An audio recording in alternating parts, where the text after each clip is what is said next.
One of West Point's most famous favored sons, Marine General Lewis Burwell, was born in the home you see before you in 1898. Puller spent all of his formative years in West Point crabbing, selling crabs to tourists at hotels, trapping muskrats in the marshes, swimming in the rivers, and a summer job as a laborer at the pulp mill. Additionally, Puller played various sports, football, baseball, basketball, and boxing, and graduated from West Point High School in 1917. In this early West Point High School football team picture, Lewis Puller is pictured in the back to the right of the coach, probably in the position of running back.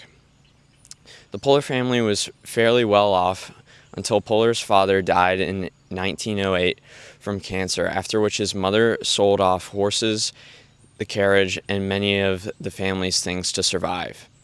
The son was then forced to take a strong role in the family, which developed his strong character. Graduating high school at the time of U.S. involvement in World War I against Germany, rather than enlisting like many of his friends, Puller accepted an appointment to Virginia Military Institute, hoping to become an officer. His family had a long history of serving as officers in the military. General George C. Patton was a distant relative. Puller's grandfather, John Puller of Gloucester County, was a Confederate Cavalier captain, eventually reaching the rank of major, but was killed in a skirmish in 1863 at Kelly's Ford on the Rappahannock River. Puller would remain at VMI until the age of 20, at which he qualified by age for a U.S. Marine commission. Note that one had to be an older age to be commissioned in the Army, but not for the Marines. The nickname Chesty was for his barrel chest, along with his bulldog face and gruffy voice, was a commanding presence.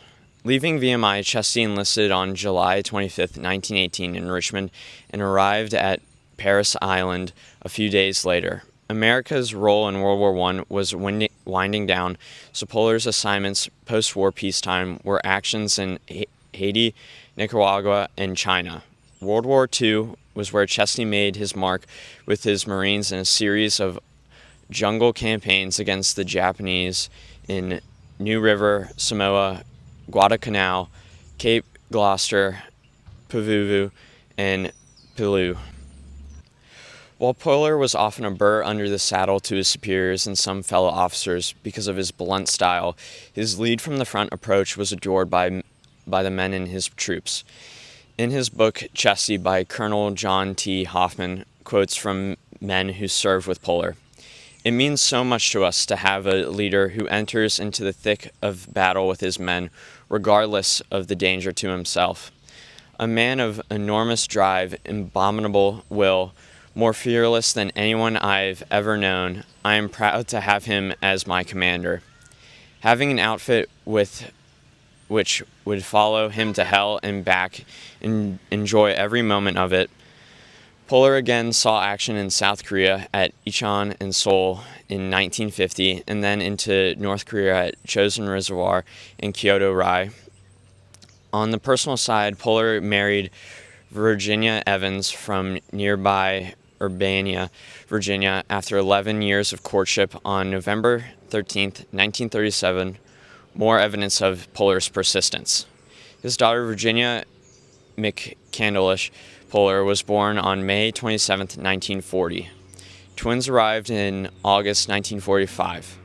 Lewis Burwell Jr. and Martha Lee, the family made their home in nearby Saluda, Virginia. It is of note that Chesty was the Grand Marshal during West Point's centennial celebration in 1970.